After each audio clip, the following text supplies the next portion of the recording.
Halo semuanya, pernah nggak sih kamu pakai pil KB Dian 35 terus jadi banyak banget pertanyaannya? Kalau iya, kamu nggak sendirian kok. Kali ini kita bakal kupas tuntas pertanyaan-pertanyaan yang paling sering muncul, dan semuanya ini berdasarkan pengalaman nyata dari pengguna. Oke, kita langsung mulai aja ya. Nah, ini dia nih pertanyaan nomor satu yang paling sering banget ditanyain. Banyak yang langsung panik waktu haidnya nggak datang-datang setelah mulai minum pil ini. Tenang, ini hal yang sangat umum terjadi dan penjelasannya simpel banget kok. Jawabannya itu sebetulnya ada di cara kerja kemasan pil yang isinya 21 hari. Ini agak beda dari jenis pil KB lainnya. Dan kalau kita paham bedanya, semua jadi jelas. Nah, coba kita lihat perbandingannya di sini ya. Bedanya itu mendasar banget. Dian 35 itu kan kemasan yang isinya 21 pil. Setelah 21 pil aktif itu habis, kamu wajib berhenti minum selama 7 hari. Nah, di masa jeda inilah menstruasi kamu akan datang. Kalau kamu langsung lanjut ke kemasan baru tanpa jeda, ya jelas kamu nggak akan haid. Jadi yang paling penting buat diingat, jeda 7 hari itu bukan pilihan, tapi emang bagian dari aturannya. Oke, sekarang kita lanjut ke pertanyaan-pertanyaan yang lebih praktis, yaitu gimana sih cara mulai dan ngatur siklus minum pilnya dengan benar? Nah, ini pertanyaan cerdas. Misalnya nih, di kemasan kan mulainya hari Sabtu, tapi kamu baru bisa mulai minum di hari Senin. Terus pil buat hari Sabtu sama Minggunya gimana dong? Apa dibuang aja? Caranya gampang banget dan kamu bisa lihat alurnya di sini. Jadi gini, pertama, kamu habisin dulu aja semua pil di kemasan yang lagi kamu minum sampai selesai. Udah? Oke. Kedua, kamu tetap ambil jeda istirahat 7 hari seperti biasa.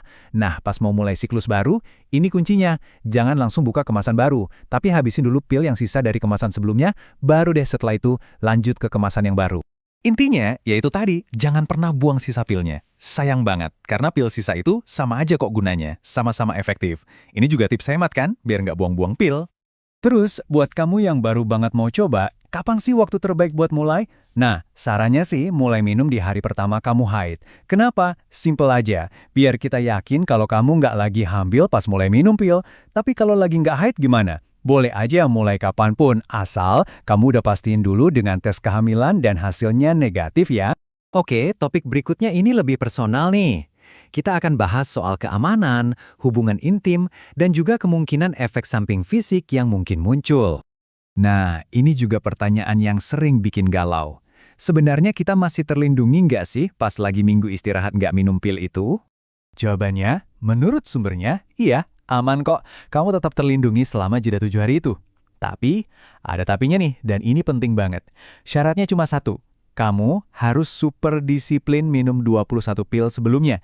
Nggak boleh ada yang bolong dan usahakan minum di jam yang sama setiap hari. Jadi, kuncinya itu cuma satu, disiplin. Pernah ngerasa mual atau pusing pas awal-awal minum pil ini? Kamu nggak sendirian, karena beberapa orang memang ngalamin ini dan wajar kalau jadi khawatir. Biasanya, ini tuh cuma fase adaptasi aja. Tubuh kamu lagi kenalan sama hormon baru. Mungkin di 1-3 hari pertama, ada gejala-gejala ringan yang muncul.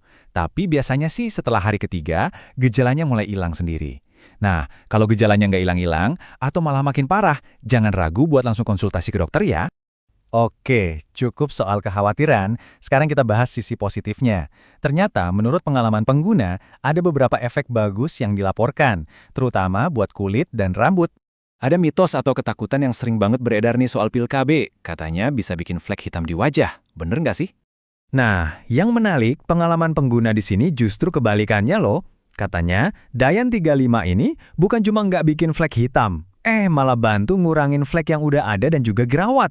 Bahkan dia bilang gini, bagi saya ini menyelesaikan masalah jerawat parah saya.